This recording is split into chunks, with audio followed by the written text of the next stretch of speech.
Maya Rodriguez walked into the mess hall carrying her food tray. She looked around the room and found her usual spot. The table sat right next to the emergency exit door. The red light above the door blinked slowly. Maya sat down with her back to the wall so she could see everyone in the room. The other crew members were already eating and talking. Dr. Alex Turner sat with two alien researchers from the Xanthari species. They had long necks and blue skin that shimmered under the lights. The doctor was excited about something. He moved his hands a lot when he talked. Maya could not hear what they were saying, but she watched them carefully. Engineer Kate Sullivan sat at another table with Ben Carter from Communications. They were laughing about something on Kate's tablet. Kate had red hair and always wore her work clothes, even during meals. Ben was young and new to space stations. He still got excited about everything. Commander Lisa Hayes ate alone while reading reports on her handheld device. She was in charge of the whole station. Maya respected her, but they did not talk much. The commander thought Maya was too quiet and strange. 3 more alien researchers sat together at the far table. These were Vex, and they looked like large insects with 4 arms. They made clicking sounds when they talked to each other. Maya did not like how they always watched the humans when they thought no one was looking. Maya started eating her food. It was not very good, but she had eaten worse things during her military service. She chewed slowly and kept watching everyone. This was her routine every day for the past 6 weeks since arriving at Horizon Point Station. The station was built to study old alien artifacts. Scientists from different species worked together here. They were supposed to be learning about a dead civilization that lived in this part of space millions of years ago. The artifacts they found were strange and beautiful, but Maya did not trust them.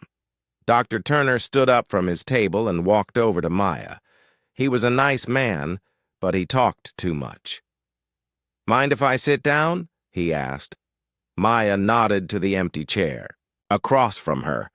She never said no when people wanted to talk, but she never invited them either. "You always sit here," Dr. Turner said as he sat down. "Same table, same chair. Always facing the room with the exit right behind you." Maya took another bite of her food. "It's a good spot." "Good for what?" Dr. Turner asked. He seemed curious. "Not mean. Good for seeing things," Maya said. Dr. Turner looked around the mess hall. "What things are you looking for?" Maya finished chewing before she answered. "Things that don't belong." "Like what?" "We're all here for the same reason, to study the artifacts and learn about this ancient civilization." Maya looked at Dr. Turner. He was a smart man, but he trusted too easily. "Are we?" she asked. Dr. Turner frowned. "What do you mean?" Before Maya could answer, one of the Xanthari researchers made a loud noise. It sounded like surprise or fear. Dr. Turner turned to look at his alien colleagues. Maya kept watching Dr. Turner's face and also listened to what was happening behind him. The Xanthari were talking fast in their own language. Maya had learned some of their words during her years in military service. She understood enough to know they were arguing about something they found in the artifacts. "I should go see what's wrong," Dr. Turner said. He started to get up. "Wait," Maya said. "What did they find today?" Dr. Turner sat back down. "Another artifact. This one is different from the others. It has symbols that seem to change when you look at them. The Xanthari think it might be some kind of communication device." Maya felt cold inside her chest. Communication devices were dangerous. During her last mission, a communication device had called something terrible to Proxima Colony.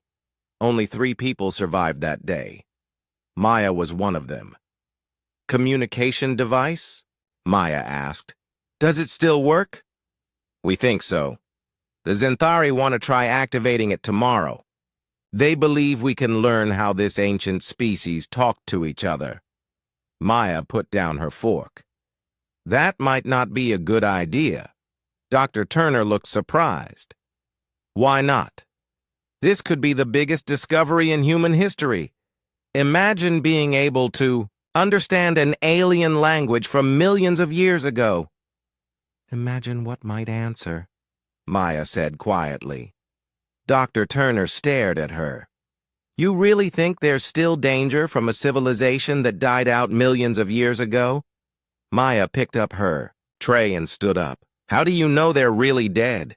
She walked away before Dr. Turner could ask more questions. Maya always left the mess hall before it got too crowded.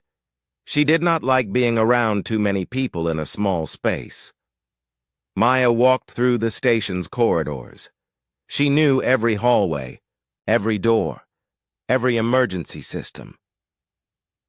During her first week here, she had studied the station's layout like she was planning a battle. Old habits from military training never went away. She passed the artifact storage room. Through the small window in the door, she could see the Vex researchers working with some of the artifacts. They wore special gloves and masks, like they were afraid of getting sick. Maya wondered why they needed protection if the artifacts were really safe. One of the Vex looked up and saw Maya watching. It stared at her with its big compound eyes. Maya stared back until the alien looked away first. She had learned that showing fear to aliens was always a mistake. Maya continued walking to her small room. It was not much bigger than a closet, but it was private. She sat on her bed and opened her personal tablet. The screen showed pictures of Proxima Colony before it was destroyed. Happy families, children playing, people living normal lives. Then she switched to the pictures from after. Empty buildings, broken ships, bodies everywhere. The communication device they found had sent a signal into space. Something had answered that signal and come to Proxima. Maya still had nightmares about the 3 days she spent hiding while monsters hunted the colonists. Maya closed the tablet and lay down on her bed. Tomorrow the scientists would try to activate another communication device. She hoped she was wrong about the danger, but her experience told her otherwise. She set her alarm for early morning. If something bad was going to happen, she wanted to be ready for it. Maya always slept with her clothes on and her boots nearby. In space, you never knew when you might need to run or fight. Outside her small window, stars filled the darkness. Somewhere out there, things might be waiting for another signal. Maya closed her eyes but did not really sleep. She listened to every sound in the station and waited for morning to come. Maya woke up before her alarm went off. She always did.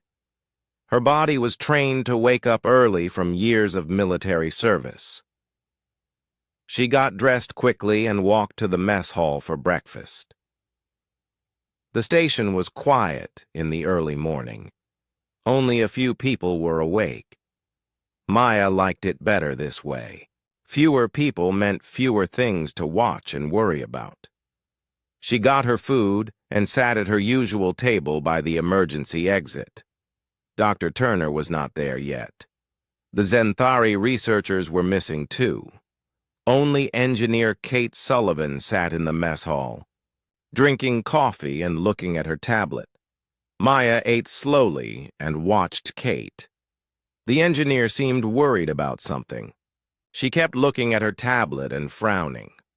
Maya wondered what Kate had found. After breakfast, Maya walked to the artifact storage room. She wanted to see what the aliens were doing with the communication device. When she got there, she found Dr. Turner and three Xanthari researchers standing around a table. The artifact sat in the middle of the table. It looked like a smooth black stone with silver lines running through it. The lines seemed to move when Maya looked at them, like water flowing under ice. "Good morning, Maya," Dr. Turner said. "Come look at this. It's amazing." Maya walked closer but stayed near the door. "What does it do?" One of the Xanthari researchers answered. Its voice sounded like wind blowing through metal tubes. "We believe it stores messages from the Ancient Ones. If we can activate it, we might hear their voices." Maya felt that cold feeling in her chest again. "Have you tried to activate it yet?" "Not yet," Dr. Turner said. "We want to run more tests first. Make sure it's safe." Maya looked at the Xanthari researchers. They were wearing the same protective gear she had seen yesterday. "Why do you need special equipment if it's safe?" The Xanthari looked at each other. One of them made a sound, like laughing. "Just being careful. These artifacts are very old. We do not want to damage them." Maya did not believe that answer. She had seen aliens lie before. They did it differently than humans, but they still lied. "I'll leave you to your work," Maya said. She walked out of the room but stayed in the hallway where she could watch through the window. The Xanthari waited until they thought she was gone. Then they started talking in their own language. Maya understood some of what they said. They were excited about something, but also nervous. They kept using a word that Maya knew meant signal or call. Maya walked away before they noticed her listening. She needed to find out more about what was really happening on the station. She went to the communications room where Ben Carter worked. Ben was young and friendly. He might tell her things without knowing he was sharing secrets. "Hey, Maya," Ben said when she walked in. "You're up early."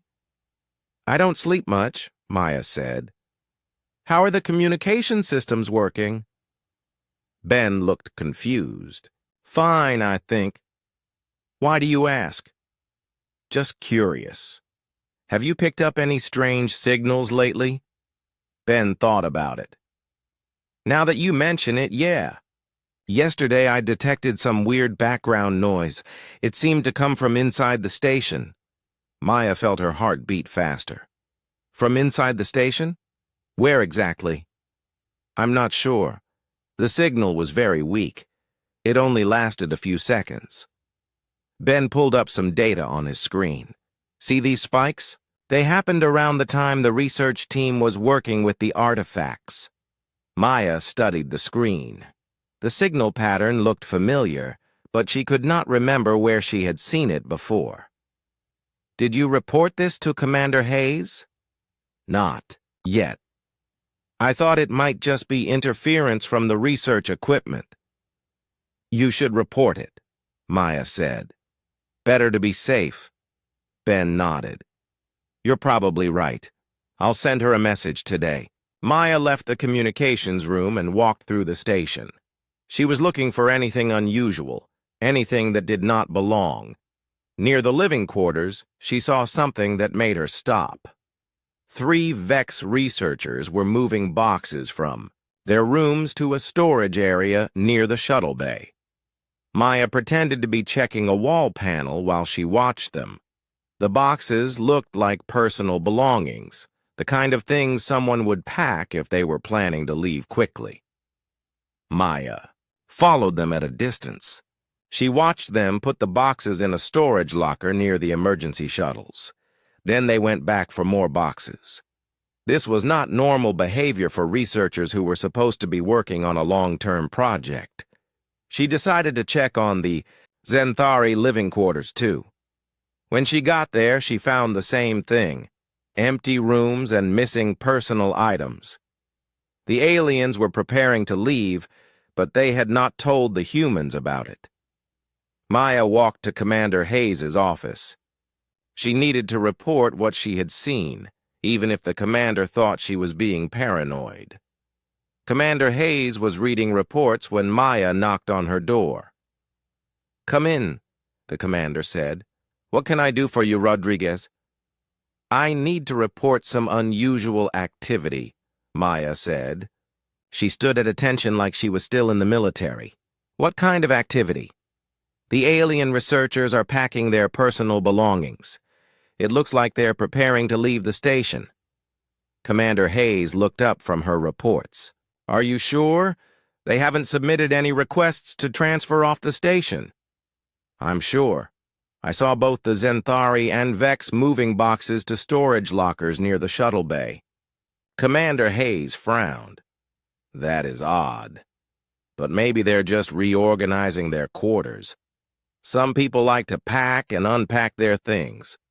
Maya wanted to tell the commander about Proxima Colony, about what happened when aliens started acting strange around communication devices, but she had never told anyone on the station about her past. "There's something else," Maya said. "Ben Carter detected unusual signals coming from the artifact storage room. The signals happened while the research team was working." "What kind of signals?" "Short bursts of energy. He's going to send you a report today." Commander Hayes made a note on her tablet. "I'll look into it. Thank you for bringing this to my attention." Maya could tell the commander was not taking her seriously. "Permission to speak freely?" "Go ahead. I think we should be more careful with these artifacts. Sometimes old things are old for a reason." Commander Hayes studied Maya's face. "You seem very worried about this research project. Is there something specific you're concerned about?" Maya wanted to tell her everything. About Proxima Colony. About the 3 days of hiding. About the screams in the darkness. But she knew how it would sound. Like the paranoid fears of someone who could not handle space duty. "Just a feeling," Maya said instead. "Well, I appreciate your vigilance. Keep watching and let me know if you see anything else unusual." Maya left. The commander's office feeling frustrated. She had tried to warn them, but nobody wanted to listen. They thought she was being paranoid, but Maya knew the difference between paranoia and caution. She walked back to the mess hall for lunch. The room was crowded now with the whole day shift eating together. Maya got her food and sat at her usual table. Dr. Turner waved at her from across the room. He was sitting with the Zenthari researchers again. They looked excited about something. Maya watched them carefully while she ate. After lunch, she decided to check the artifact storage room again. When she got there, she found it empty. All the researchers had gone somewhere else. But the communication device was still on the table, and now it was glowing with a soft blue light. Maya stared at the artifact through the window. The silver lines were moving faster now, like rivers of light flowing through the black stone. This was not how it looked this morning. She tried the door, but it was locked. Maya looked around to make sure no one was watching. Then she used her security codes to open the door. Inside the room, she could hear a very quiet humming sound. It came from the communication device. Maya walked closer, but she did not touch anything. The artifact was definitely active now. The blue light pulsed like a heartbeat. Maya had seen something like this before on Proxima Colony, right before everything went wrong.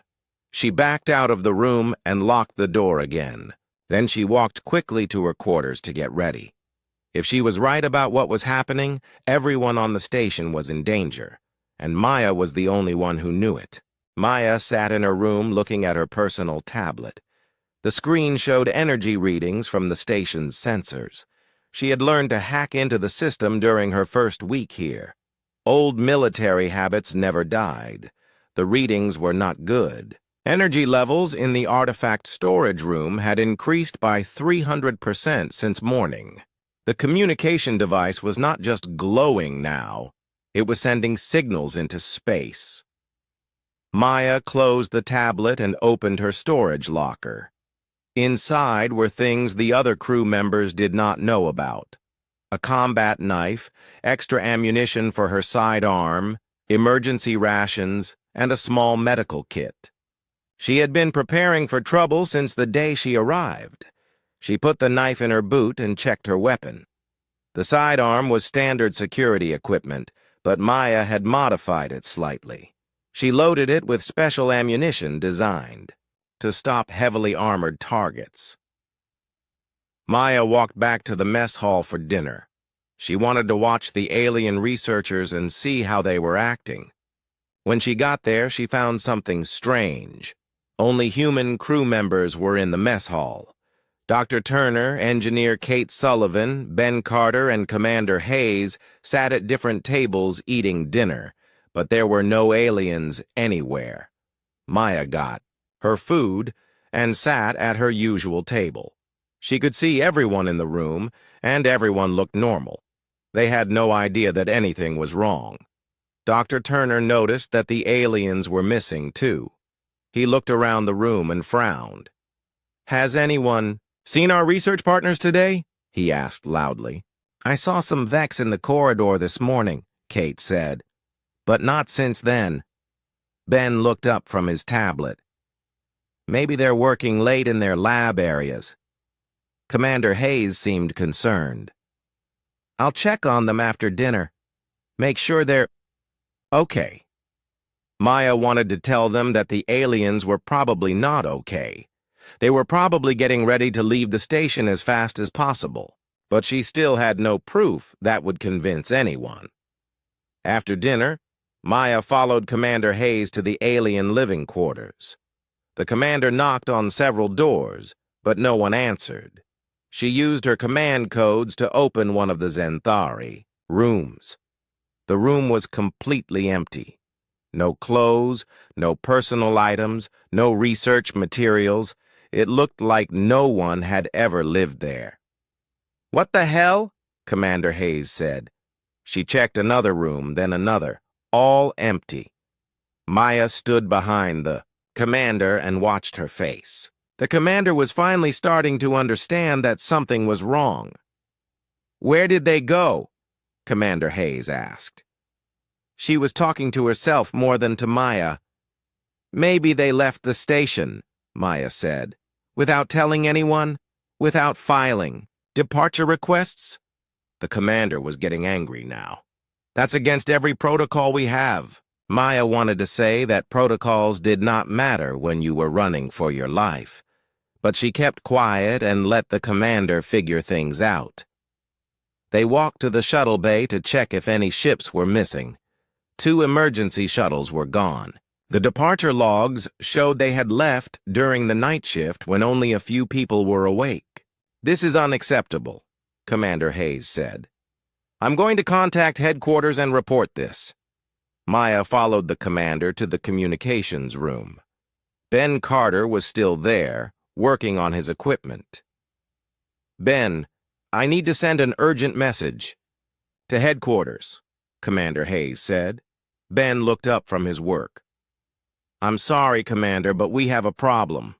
The long-range communications are down." "Down? Since when?"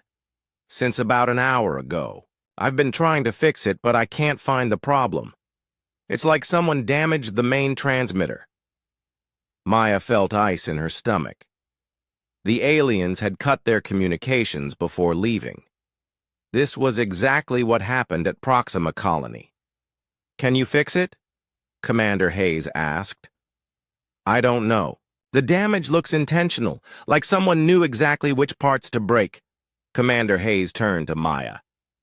"You were right to be concerned. Something is definitely wrong here." Maya nodded. "We need to check the artifact storage room." The 3 of them walked quickly through the station corridors. Maya noticed that the lights seemed dimmer than usual. Some of the wall panels were showing warning messages about power fluctuations. When they reached the artifact storage room, they found the door standing open. Inside, All the artifacts were gone except for the communication device. It was still on the table, but now it was glowing much brighter. The blue light filled the whole room. "Jesus Christ," Ben said. "What is that thing doing?" Dr. Turner appeared behind them. He had been looking for the missing researchers, too. "The artifacts are gone," he said. "Someone took them." "Not someone," Maya said. "The aliens took them when they left." "But why?" Dr. Turner asked. "Those artifacts were the most important discovery in human history." Maya walked closer to the communication device. The humming sound was louder now, and she could feel energy in the air like electricity before a storm. "Because they were never meant to be studied," Maya said. "They were meant to be activated." Commander Hayes looked confused. "Activated for what?" Maya turned to face the group. It was time to tell them the truth about what was happening. "I was at Proxima Colony when it was destroyed," Maya said. 3 years ago. We found a communication device just like this one. The alien researchers told us it was safe to study. They said it was ancient and dead." Everyone stared at Maya. She had never told anyone about Proxima Colony before. "What happened?" Commander Hayes asked quietly. "The device sent a signal into space. Something answered that signal. Something came to Proxima Colony and killed everyone except 3 of us." Ben looked at the glowing artifact. "You think this thing is calling something too?" "I know it is," Maya said. "And whatever it's calling is probably already on the way." Dr. Turner shook his head. "But the Zenthari and Vex were legitimate researchers. I checked their credentials." "Myself?" "So did the administrators at Proxima Colony," Maya said. "Credentials can be faked. The aliens who came to Proxima were not there to study artifacts. They were there to activate them." Commander Hayes was starting to understand. "You're saying this was all planned? The research project, the alien scientists, everything?" "Yes, and now they've done what they came to do. The device is active and sending signals. They took the other artifacts and ran." The communication device pulsed brighter. Maya could see symbols appearing in the light. Strange writing that seemed to move and change. "We need to destroy it," Maya said. "Wait," Dr. Turner said. "If you're right, then destroying it might not help. The signal has already been sent." Maya knew he was right. At Proxima Colony, destroying the device had not stopped what was coming, but maybe they could still prepare for it. "Then we need to get ready to fight," Maya said. "Fight what?" Ben asked. Maya looked at each of them. Dr. Turner with his scientists, curiosity, Ben with his young fear, Kate with her engineer's problem-solving mind, and Commander Hayes with her military training. "I don't know exactly," Maya said. "At Proxima Colony, we never got a good look at them. They moved too fast, and there were too many of them. But they were not friendly, and they were not interested in talking." Commander Hayes straightened up. Maya could see the commander's military training taking over. "What do you recommend?" Commander Hayes asked. "We need to check all the weapons lockers and gather supplies. Food, water, medical equipment. We need to map out defensive positions and escape routes." "You really think they're coming here?" Kate asked. Maya looked at the glowing communication device. The symbols in the light were moving faster now, like someone was having a conversation in an alien language. "They're already talking to it," Maya said, "which means they're close enough to receive the signal. I'd say we have maybe a few hours before they get here." Commander Hayes activated her communicator. "All hands, report to the main conference room immediately. Emergency meeting." As they walked toward the conference room, Maya felt a familiar feeling. It was the same cold certainty she had felt at Proxima Colony. Something bad was coming, and most people would not be ready for it. But this time, Maya was not hiding in a storage closet hoping to survive. This time, she was going to fight back. The conference room felt too small with everyone inside. Dr. Turner, Kate Sullivan, Ben Carter, and Commander Hayes sat around the table. Maya stood near the door where she could watch the hallway. Commander Hayes explained what they had discovered. The missing aliens, the empty rooms, the damaged communications, and the active artifact. When she finished, everyone looked scared and confused. "So you're saying this whole research project was fake?" Kate asked. "That's what Maya believes," Commander Hayes said, "and the evidence supports her theory. Dr. Turner was having trouble accepting it. But I worked with these beings for months. We had scientific discussions. They seemed genuinely interested in learning." "They were learning," Maya said from her position by the door. "They were learning about our defenses, our routines, our weaknesses." Ben was looking at his tablet. "I've been checking the signal patterns from the artifact. Maya's right. The device is definitely communicating with something. The signals are getting stronger." "How much stronger?" Commander Hayes asked. "3 times stronger than this morning. And the response signals are getting closer." Maya felt her heart beating faster. "Response signals?" "Yeah. Whatever the artifact is talking to, it's talking back. And the signal delay is getting shorter. That means it's getting closer to our position." Commander Hayes stood up. "All right. We need to prepare for the possibility that we're about to be attacked. Maya, what do you recommend?" Maya had been thinking about this since the moment she saw the artifact glowing. "First, we need to check all the weapons lockers, see what we have to fight with." "The station has standard security weapons," Commander Hayes said. 6 sidearms, 2 rifles, some stun grenades." "That won't be enough," Maya said. "At Proxima Colony, normal weapons barely slowed them down." "Them?" Kate asked. "What exactly are we dealing with?" Maya closed her eyes and remembered. "Fast, very fast. They move like liquid metal but hit like solid rock. Standard bullets went right through them unless you hit something vital." "Did you figure out how to stop them?" Dr. Turner asked. "Explosives. Worked better than bullets. High-voltage electricity also seemed to hurt them. But the best defense was not being where they expected you to be." Commander Hayes was taking notes. "What else?" "They hunt in groups. They communicate without making sounds we can hear. And they don't stop until everything is dead." The room was quiet for a moment. Maya could see everyone processing this information and trying not to panic. Kate broke the silence. "If explosives work, I can make some from the engineering supplies. Nothing fancy, but enough to cause damage." "Good," Maya said. "We'll also need to set up defensive positions. This station has good bones for defense if we use it right." Ben looked up from his tablet. "The signal delay just dropped again. Whatever's coming, it's moving fast."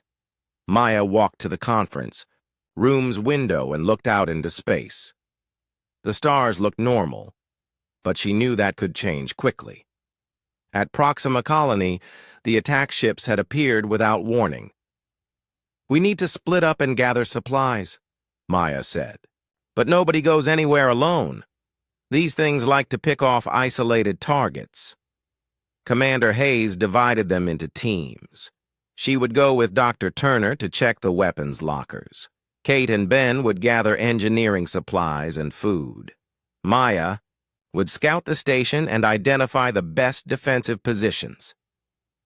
"How long do we have?" Commander Hayes asked Ben.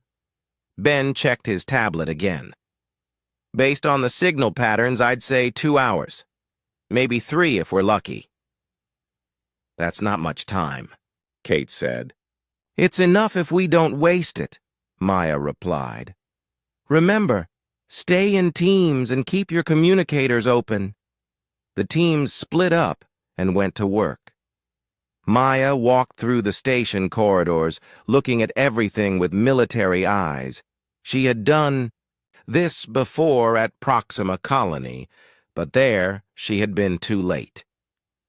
The station had several advantages. The main corridors were wide enough for good sight lines, but narrow enough to create choke points. The emergency bulkhead doors could be used to control movement, and the central hub had multiple exit routes. Maya found the environmental controls and studied the system. She could shut off lights in certain sections, creating dark areas where the attackers might have trouble seeing. She could also adjust the artificial gravity in some sections. Her communicator buzzed. "Maya, this is Commander Hayes. We found the weapons, but there's a problem."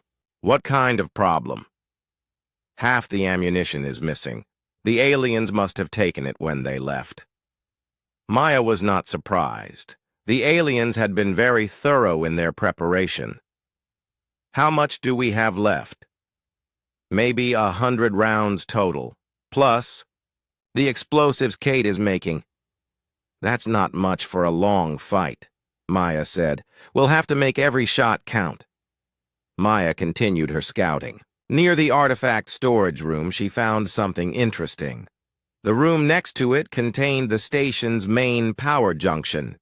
If the attackers tried to use the artifact as a base, she could cut power to that whole section. She also checked the shuttle bay. The remaining emergency shuttle was still there, fueled and ready. If everything went wrong, they might need to evacuate quickly. Maya's communicator buzzed again. This time it was Ben. "Maya, you need to see this. The artifact is doing something new." Maya ran back to the artifact storage room. When she got there, she found the others already waiting. The communication device was now projecting a holographic image above itself. The image showed star charts. Maya recognized some of the constellations, but the perspective was wrong. Like someone was looking at their solar system from the outside. "It's showing them how to find us," Dr. Turner said quietly. As they watched, the image zoomed in on their sector of space, then on their solar system, then on their station. "They know exactly where we are," Kate said. Ben was monitoring his equipment. "The signals are getting much stronger. And I'm picking up new signals, too. Multiple sources." "Multiple?" Maya asked. "Yeah. Like there's more than one ship out there." Maya felt the familiar cold feeling in her chest. At Proxima Colony they had thought one ship was bad enough. "How many?" she asked. Ben worked with his instruments for a few minutes. "I count at least 6 distinct signal sources. Maybe more." Commander Hayes cursed under her breath. 6 ships could carry hundreds of attackers. The holographic image changed again. Now it showed the layout of their station. Someone had given the attackers detailed plans of their home. "The aliens who were here," Dr. Turner said. "They mapped everything while they were pretending to be researchers." Maya watched the hologram and memorized what she could see. The attackers would know. The station layout as well as the crew did. Maybe better. "We can't defend the whole station," Maya said. "We need to pick one area and make our stand there." "Where?" Commander Hayes asked. Maya thought about it. "The central hub. It has the best sight lines and multiple escape routes. We can seal off the outer sections and force them to come through controlled entrances." Kate looked at the holographic station layout. "I can set up explosive charges in the main corridors, slow them down, or funnel them where we want them to go." "Do it," Commander Hayes said. "Ben, how much time do we have left?" Ben checked his readings again. His face was pale. "Based on the signal strength, I'd say 1 hour. Maybe less." The holographic image flickered and changed one more time. Now it showed something that made everyone go quiet. Ships. alien ships, approaching their position. The image was like a targeting display, showing the route of attack. "They're not just coming," Maya said. "They're almost here." Maya looked at each member of her team. Dr. Turner was scared, but determined. Kate was already thinking about her explosives. Ben was gathering his equipment. Commander Hayes was checking her weapon. "Remember," Maya said, "at Proxima Colony, the people who survived were the ones who didn't freeze up. Stay calm, watch each other's backs, and don't give up." The artifact's humming grew louder. The blue light was so bright now that it hurt to look at directly. "Time to go," Maya said. "Everyone grab your gear and head for the central hub. The real fight is about to start." As they left the artifact's storage room, Maya took one last look at the communication device. She wondered if destroying it now would make any difference. But she knew the answer. The signal had been sent, the coordinates had been shared, and the attackers were already on their way. Now all they could do was prepare to fight for their lives. Maya crouched behind a control console in the central hub. Her rifle was loaded with the last of the armor-piercing ammunition. Around her, the other survivors prepared for battle. Kate had finished setting up explosive charges in 3 of the main corridors. The charges could be triggered remotely from the hub.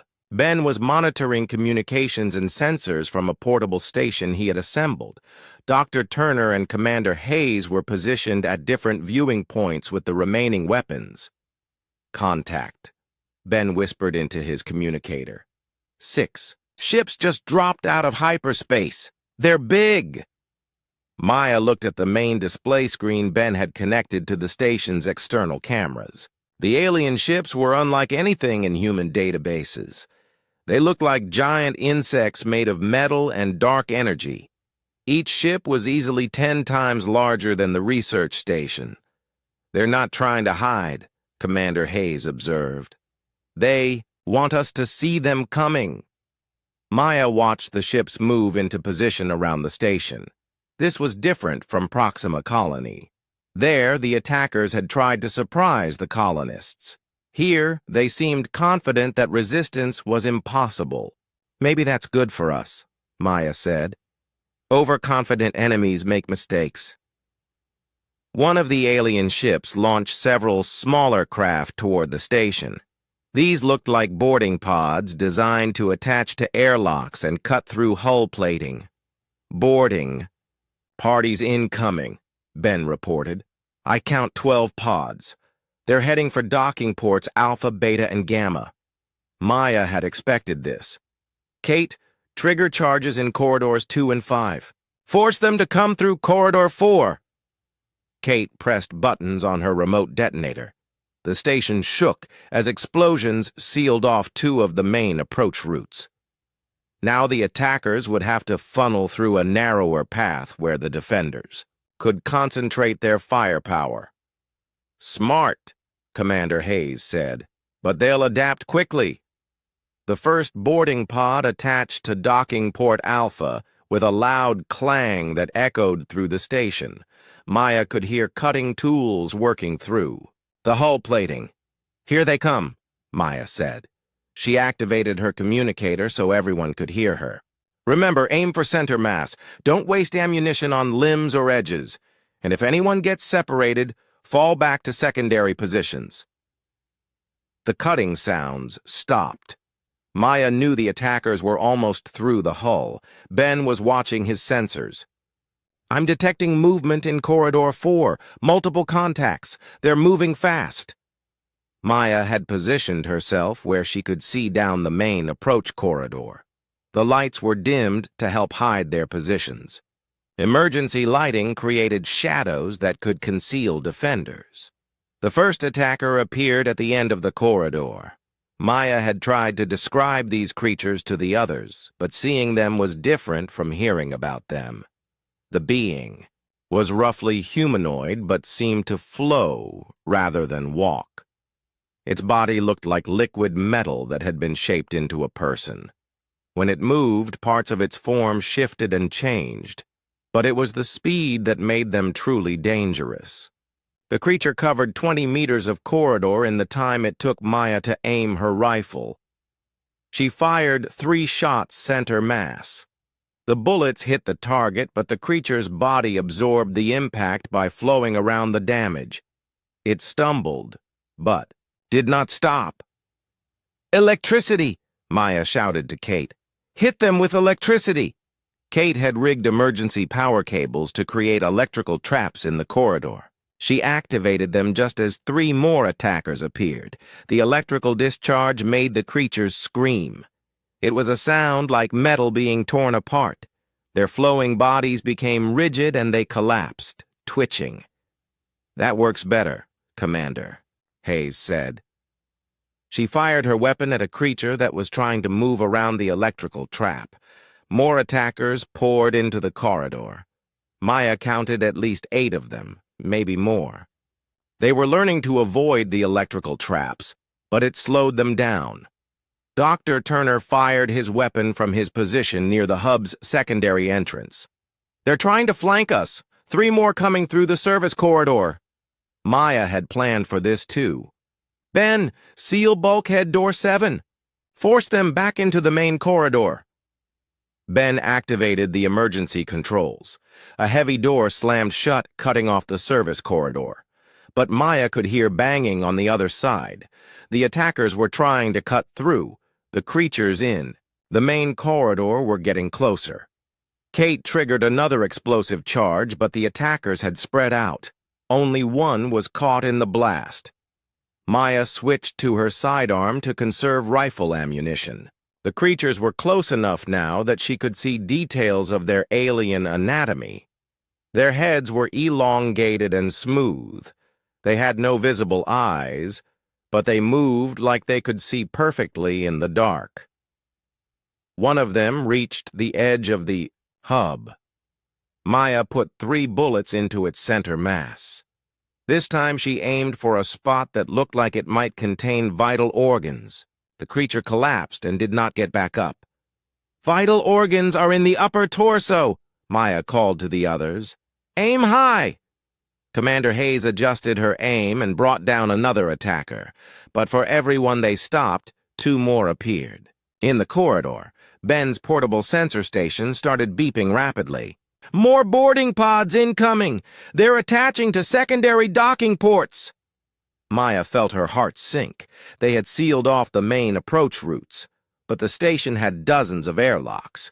The attackers were landing everywhere. "How many more?" Commander Hayes asked. "I count at least 20 additional pods," Ben said. "We're going to be surrounded." Dr. Turner was still firing at the service corridor, where attackers were cutting through the sealed bulkhead. "That door won't hold much longer." Maya made a quick decision. They could not defend the entire hub against attacks from multiple directions. "Fall back to position 2, she ordered. "Move to the communications center. It's more defensible." The team gathered their equipment and weapons quickly. Maya covered their retreat by firing at any creature that tried to follow too closely. The communications center was smaller than the hub, but it had thicker walls and only 2 entrances. Kate had prepared this position too, with more electrical, traps, and explosive charges. As they set up in the new position, Maya could hear the sounds of multiple cutting operations around the station. The attackers were not just coming through the main docking ports anymore. They were cutting directly through the hull in dozens of places. "They're everywhere," Dr. Turner said. He was breathing hard from the running and fighting. Ben was setting up his portable sensors again. "I'm reading movement in 16 different sections of the station. There must be over 100 of them." Maya checked her ammunition. She had used half her bullets already, and the fight was just getting started. "Commander," Maya said, "we need to consider evacuation. The shuttle bay is still secure, and we have 1 ship left." Commander Hayes was torn. This is my station. I don't want to abandon it. Better to abandon a station than to die defending it, Maya said. At Proxima Colony, the people who tried to make heroic last stands all died. The people who survived were the ones who ran when they had to. An explosion echoed through the communications center. One of the attackers had triggered Kate's charges, but the blast had not stopped it completely. They're learning to disarm our traps, Kate said. The electrical ones are still working, but they're avoiding the explosives now. Ben looked up from his sensors. Multiple contacts approaching our position, from both entrances.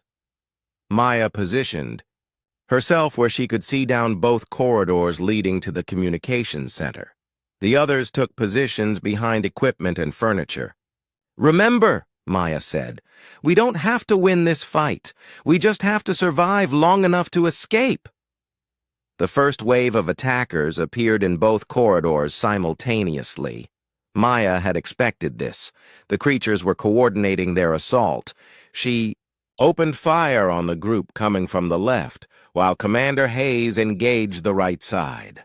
The creatures moved in a flowing pattern that made them hard to target, but Maya had learned to lead her shots. Kate activated her electrical traps, but only half of them still worked. The attackers had found ways to damage the power connections. We can't hold this position much longer, Commander Hayes said. She was down to her last magazine. Maya made another decision. Prepare to move to the shuttle bay. Kate, do you have charges set along the evacuation route? Some, Kate said, but not enough to stop a major pursuit. Dr. Turner was firing as fast as he could reload. There are too many of them. Maya looked at her team. They were all good people, but they were not soldiers. They had done better than she expected, but this was not a fight they could win. On my signal, we run for the shuttle bay, Maya said. Don't stop to fight unless you have to. Just run. Ben was monitoring the route to the shuttle bay on his sensors. Path is clear for now, but they're moving to cut us off. Maya threw her last stun grenade down the left corridor. The flash and noise would buy them a few seconds. Go! Go! Go! Maya shouted. The team ran from the communications center toward the shuttle bay. Maya brought up the rear, firing at any creature that tried to follow too closely. Behind them, the station was filled with the sounds of destruction as the attackers tore through everything looking for survivors. They were almost at the shuttle bay when Ben's sensors detected movement ahead of them. Ambush! Ben shouted. They're waiting for us! Maya held up her hand to stop the team just outside the shuttle bay entrance. Through the doorway, she could see their escape ship, but she could also see the dark shapes of attackers positioned around it. How many? Commander Hayes whispered. Maya counted carefully. At least 6. Maybe more hiding behind the shuttle. Ben checked his sensors. And we have more coming up behind us. We're trapped. Dr. Turner looked panicked. What do we do now? Maya studied the shuttle bay layout. The room was large with high ceilings. The emergency shuttle sat in the center, surrounded by maintenance equipment and supply containers. The attackers had good positions, but Maya saw a weakness in their plan. Kate, do you still have explosives? Maya asked quietly. 2 charges left, Kate said. But if I use them in the shuttle bay, we might damage our escape ship. What about the power grid? Maya asked. Can you overload the lighting system in there? Kate thought about it. Maybe. The shuttle bay has its own power substation. If I overload it, all the lights will blow out at once, but it will also kill the artificial gravity in that section. Maya smiled for the first time since the attack began. Perfect. Zero gravity will affect them more than us. Humans train for space operations. These things seem designed for normal, gravity. Maya explained her plan quickly. Kate would overload the power grid, plunging the shuttle bay into darkness and zero gravity. In the confusion, Maya would provide covering fire while the others reached the shuttle. It was risky, but it was better than surrendering. "What if the shuttle won't start without bay power?" Ben asked. "Emergency shuttles have independent power systems," Commander Hayes said. "It should work." Kate found the power substation access panel in the corridor wall. "Give me 30 seconds to rig the overload." Maya watched both ends of the corridor while Kate worked. She could hear the attackers behind them getting closer. Soon, they would be caught between two groups of enemies. "Done," Kate said. "When I press this button, everything goes dark and gravity shuts off." Maya checked her weapon one more time. She had exactly 12 bullets left. After that, she would have to rely on her knife and her military training. "Remember," Maya told the team, "in zero gravity, push off gently. If you push too hard, you'll bounce around and become an easy target. Aim for the shuttle door and get inside as fast as possible." Commander Hayes was ready with her sidearm. "What about you, Maya? I'll hold them off until you get the shuttle started. Then come back for me." "We're not leaving you behind," Dr. Turner said. Maya looked at him with serious eyes. "If you don't get that shuttle started, we all die here. Get to the ship. That's an order." Kate had her finger on the button. "Ready when you are." Maya took a deep breath. This was going to be the hardest fight of her life. But at Proxima Colony, she had been running and hiding. Here, she was ready to attack. "Do it," Maya said. Kate pressed the button. Every light in the shuttle bay exploded in a shower of sparks. Emergency lighting tried to activate, but that failed too. The room went completely dark. A second later, Maya felt her feet leave the floor as artificial gravity shut down. She pushed off the doorframe and flew into the shuttle bay, firing at the muzzle flashes where the attackers were shooting. The darkness was almost complete, but Maya's eyes adjusted quickly. She could see the shapes of enemies floating in the zero gravity, struggling to control their movement. Just as she had hoped, they were not used to fighting without gravity. Maya's first shot hit an attacker center mass. In zero gravity, the impact sent both Maya and the creature spinning, but she had expected this. She used the spin to aim at another target. Behind her, she could hear the team moving toward the shuttle.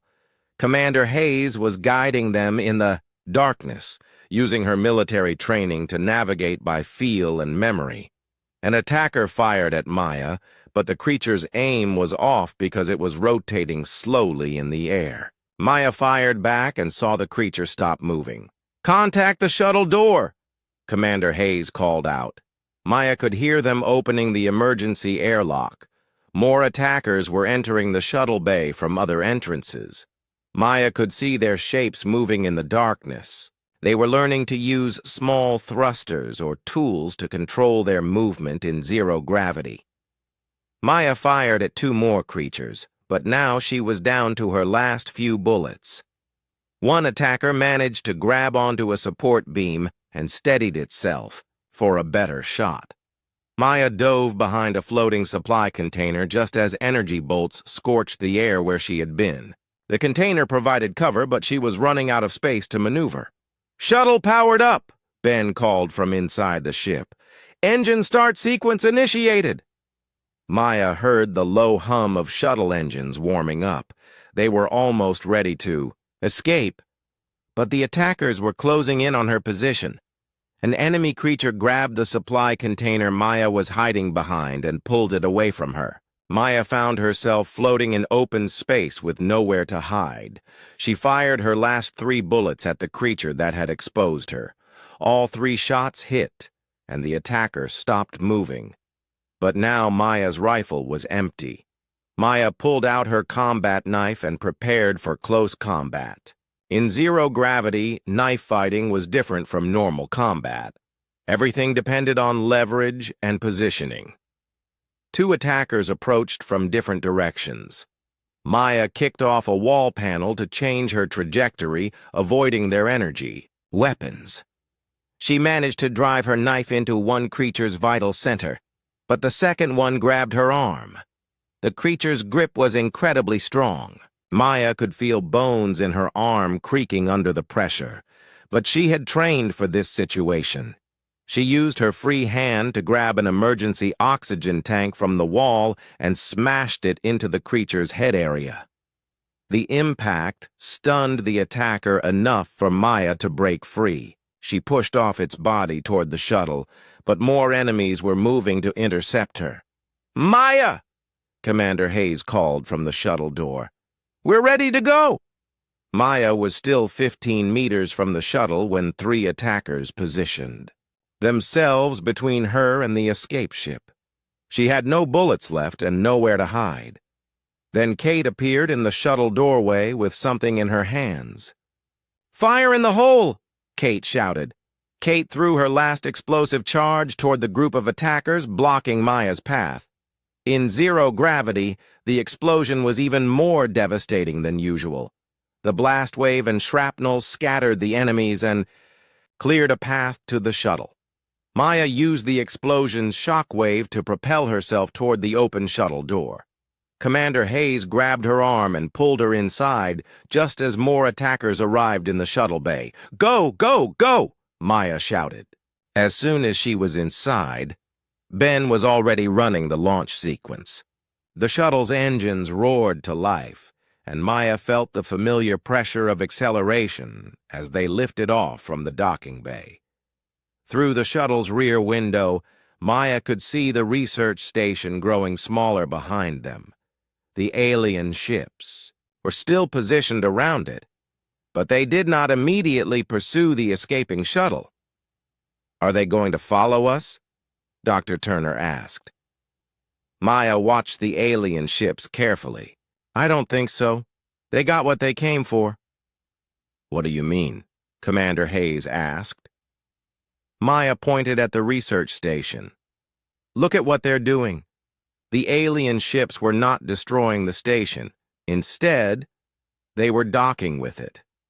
More creatures were boarding the facility, but these looked different from the attackers. They carried equipment instead of weapons. "They're taking over the station," Ben realized. "They want to use it for something." Maya nodded. "The communication device is still there. And now they have a base of operations in human space." The shuttle continued accelerating away from the station. Ben was setting course for the nearest human colony, which was 3 days away at maximum speed. "Will we make it?" Kate asked. "Do we have enough fuel and supplies?" Commander Hayes checked the shuttle's systems. "It'll be tight, but yes. This is designed for emergency evacuations." Maya finally allowed herself to relax slightly. They had escaped, which was more than most people managed when these creatures attacked. But she knew this was not over. "We need to warn the colonies," Maya said. "Tell them what happened here. Make sure they understand what they're dealing with." Dr. Turner was looking back at the research station through the window. "All those artifacts, all that knowledge, it was all a trap." "The best traps use real bait," Maya said. "The artifacts were probably genuine. That's what made the deception so convincing." Ben was already composing an emergency message to send to Human Space Command. "What should I tell them about the alien researchers, the Zenthari and Vex?" Maya thought about the aliens who had pretended to be scientists for months. They had been patient, careful, and completely convincing. It had been a perfect infiltration operation. "Tell them to check the credentials of every alien researcher in human space," Maya said. "And tell them to secure or destroy any communication, artifacts they find." The shuttle continued its journey toward safety.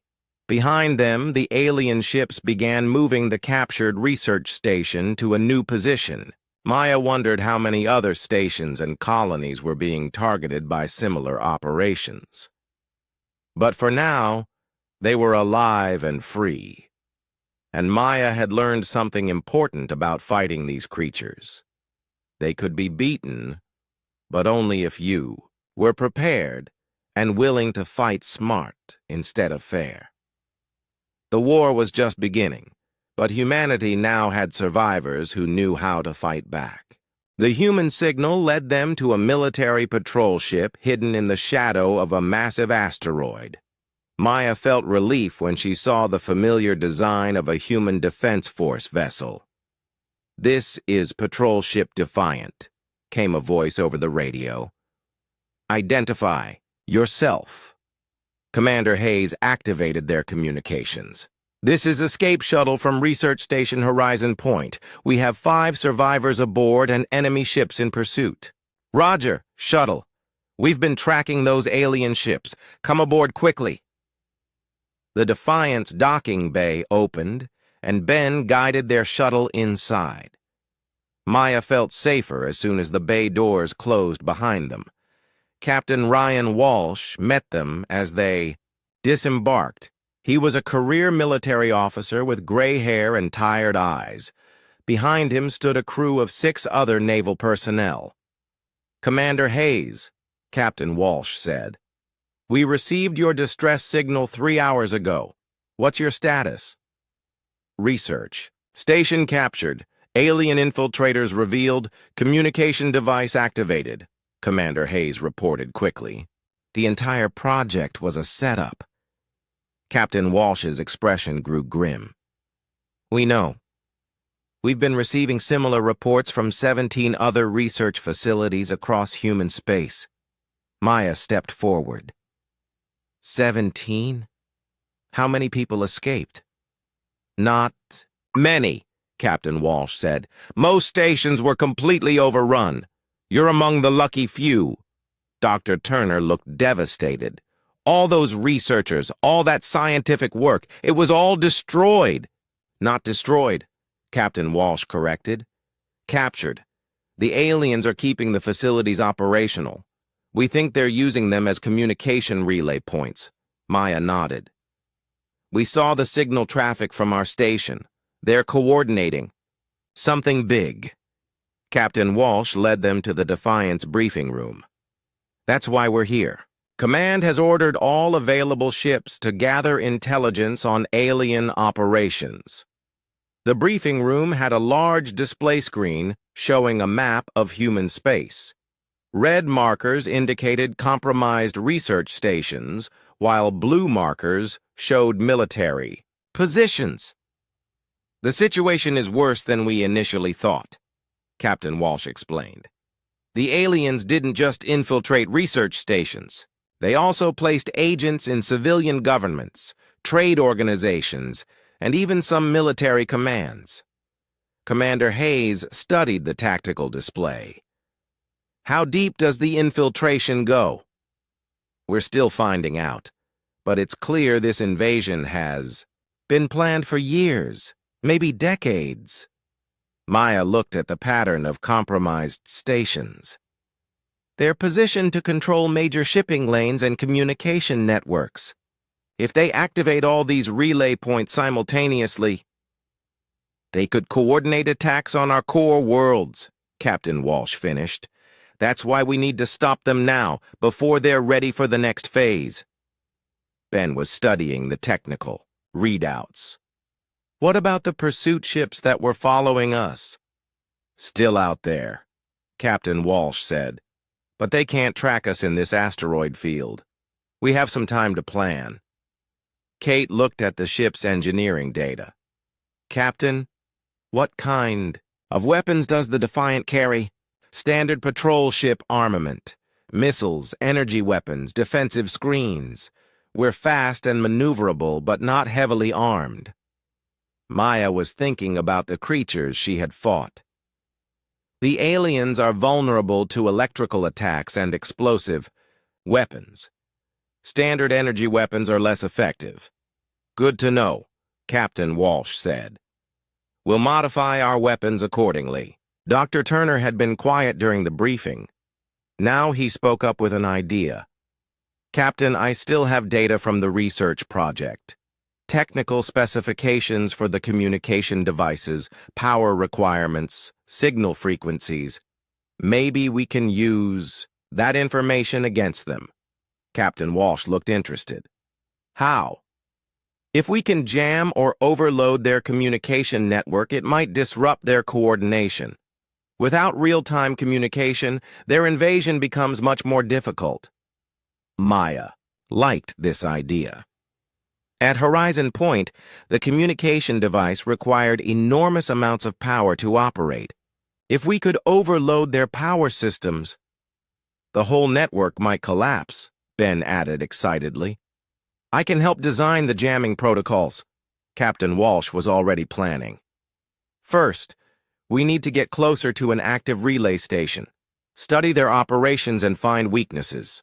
The closest compromised station is Titan Research Facility, Commander Hayes said. 2 days from here at maximum speed. Kate was looking at the engineering requirements. If we're going to build jamming equipment, I'll need access to specialized components. Does the Defiant carry spare parts for communication systems? Some, Captain Walsh said, but we might need to get creative with modifications. Maya was studying the tactical situation when she noticed something on the display. Captain, look at this pattern. The compromised stations are arranged in a specific formation. Captain Walsh examined the map more closely. You're right. It's not random. They're positioned to create overlapping communication coverage. Like a network, Ben said, each station can relay signals to multiple other stations. Very redundant, very reliable. Dr. Turner was excited now. But that also means the network has critical nodes. If we take out the right stations, we can create gaps in their coverage. Maya pointed to several stations on the map. These 5 facilities are positioned as central hubs. They're probably processing the most signal traffic. Captain Walsh was impressed with their analysis. If we could disable even one of those hub stations, it might cause significant disruption. More than that, Maya said. If we hit the right target at the right time, we might be able to trace the signal paths back to their command center. The room went quiet as everyone considered this possibility. You mean find their main base? Commander Hayes asked. Exactly. Every communication network has a central command point. If we can locate it, we can strike at the heart of their invasion, Captain Walsh finished. The team spent the next several hours planning their attack. They would approach Titan Research Facility quietly, study its operations, and then attempt to overload its communication systems. While the others worked on technical details, Maya prepared for combat. She cleaned her weapons, checked her equipment, and studied the intelligence reports about alien tactics. Captain Walsh joined her in the ship's armory. You've fought these creatures before, haven't you? Not just at the research station. Maya looked up from her weapon maintenance. Proxima Colony, 3 years ago. I remember reading about that. Alien contact gone wrong. Only 3 survivors. It wasn't contact, Maya said. It was the same thing that happened at Horizon Point. Infiltration, deception, then attack. Captain Walsh was quiet for a moment. Why didn't you report the connection earlier? I tried. But who would have believed that the same species was responsible? Especially when the alien researchers seemed so legitimate. You could have insisted, demanded an investigation. Maya finished reassembling her rifle. I could have.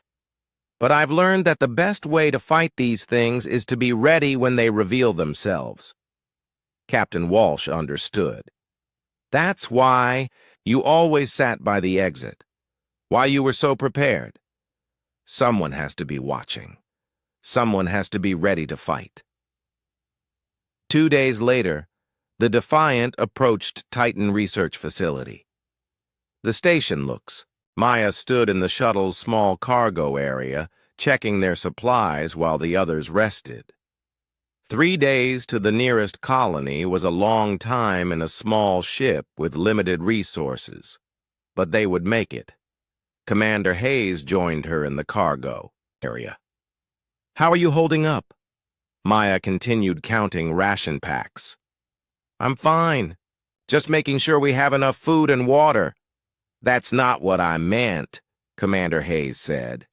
"This must bring back memories of Proxima Colony." Maya stopped counting and looked at the commander. "It does, but this time was different." "How so?" "At Proxima, I was just trying to survive. Here, I was trying to protect people. That makes the fear easier to handle." Commander Hayes nodded. "You saved our lives back there. We would have been completely unprepared without your warnings." Maya resumed checking supplies. "We're not safe yet. Those ships could follow us if they wanted to." "Why haven't they?" "Because they don't need to. They have what they came for: a base of operations in human space and a working communication device." Ben's voice came over the shuttle's intercom. "Maya, Commander, you need to see this. I'm picking up transmissions from the station." Maya and Commander Hayes went to the cockpit where Ben was monitoring his equipment. Dr. Turner and Kate were already there, looking worried. "What kind of transmissions?" Maya asked. Ben adjusted his controls. "The same type of signals the communication device was sending before, but now they're much stronger and coming from multiple sources." On Ben's screen, Maya could see signal patterns flowing between the captured research station and points in deep space. The alien ships were using the station as a relay point to communicate with other forces. "They're coordinating something big," Dr. Turner said. "This was never just about one research station." Maya studied the signal patterns. They reminded her of military communications she had seen during her service. "It's an invasion plan. The POW. Research station was just the first step." Kate looked at the data. "If they can set up more relay stations, they could coordinate attacks across multiple star systems." Commander Hayes was quiet for a moment, processing the implications. "How many research stations are there in human space?" "Dozens," Dr. Turner said. "Maybe 100 or more, and if they all have alien researchers like we did." Maya felt cold inside her chest again. "Then this attack is happening everywhere right now." Ben's equipment picked up a new signal. This one was different from the others. It was coming from the direction they were traveling. "That's coming from New Eden Colony," Ben said. "The place we're heading to." Maya looked at the signal pattern. It was the same type of communication signal they had seen at the research station. They got to New Eden, too.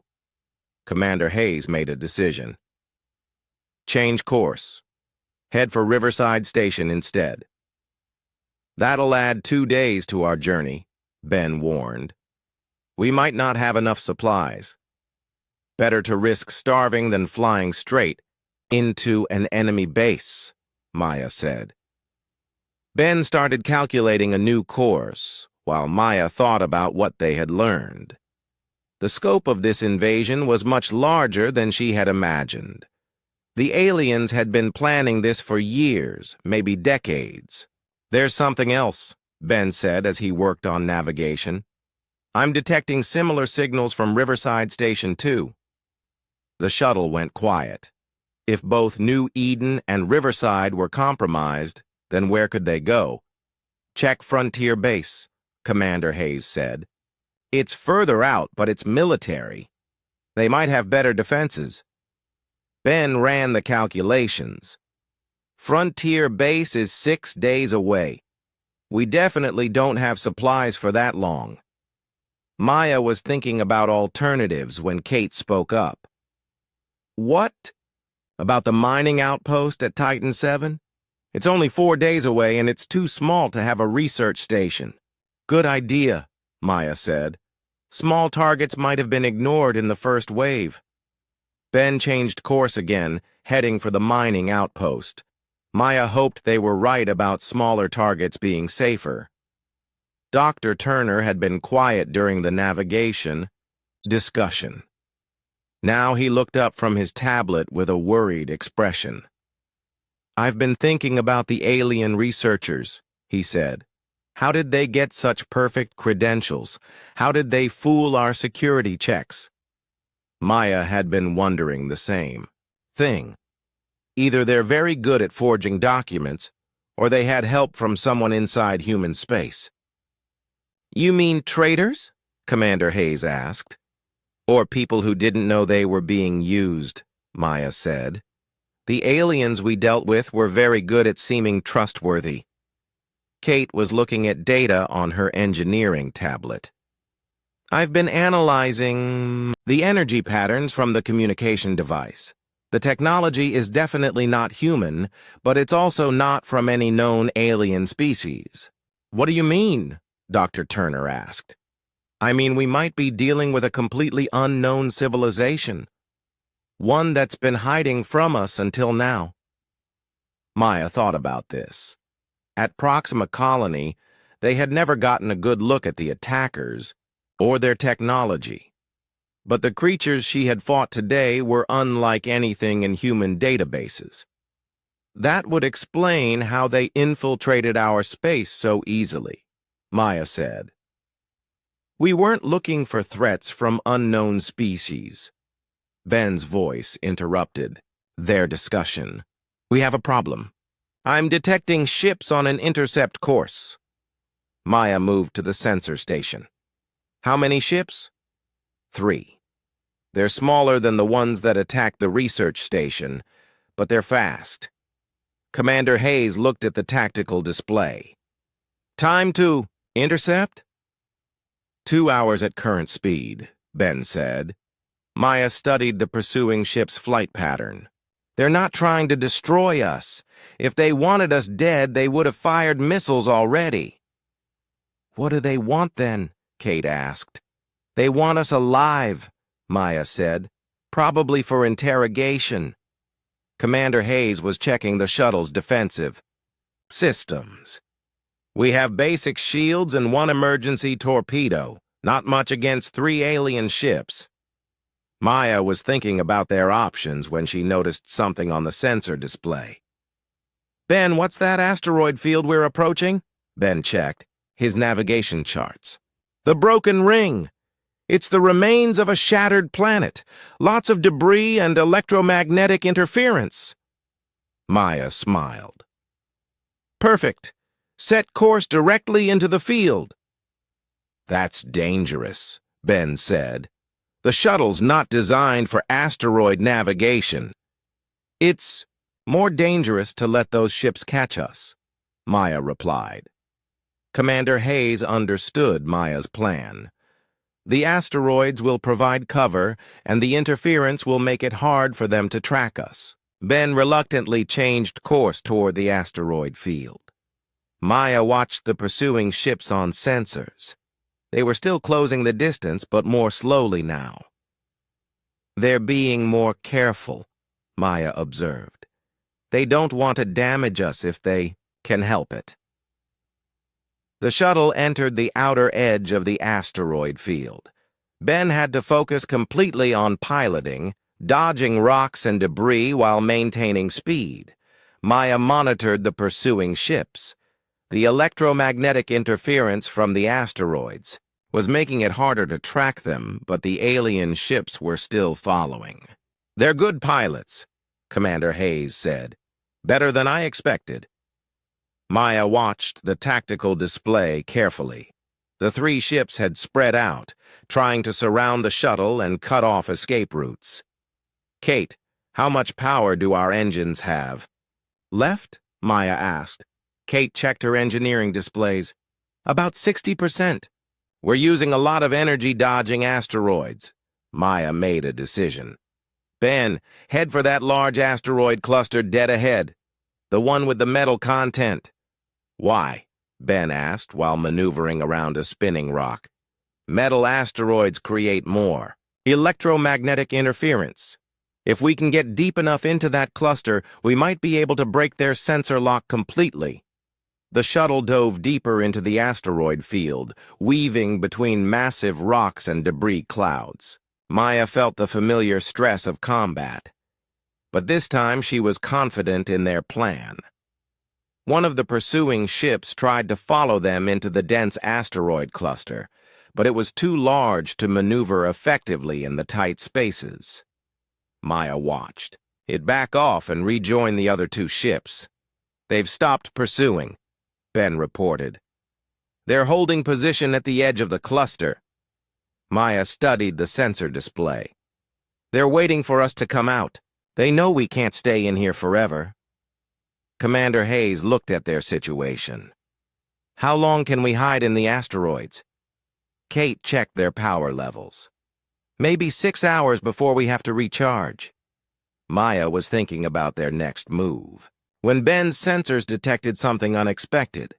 "I'm picking up a signal from inside the asteroid cluster," Ben said.